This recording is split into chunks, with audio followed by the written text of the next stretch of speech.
Herkese merhaba. Koronaya bağlı öksürüğe ve boğaz ağrılarına iyi gelen o karışım.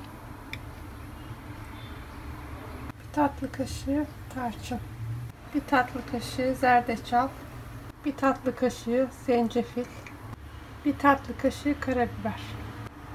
Bunların hepsini şöyle iyice bir karıştıralım. Üzerine bal döküyoruz.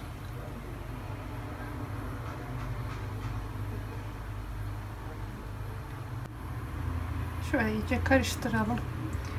Baharatlarla birlikte iyice birbirini yesin.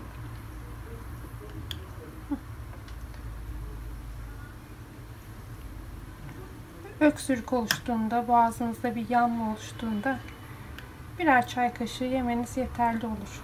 Yemeden önce mutlaka şöyle karışımı karıştırın. Baharatlar bir araya toplanıyor olabiliyor.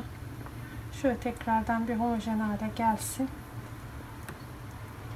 Boğazı gayet güzel rahatlattığını fark edeceksiniz.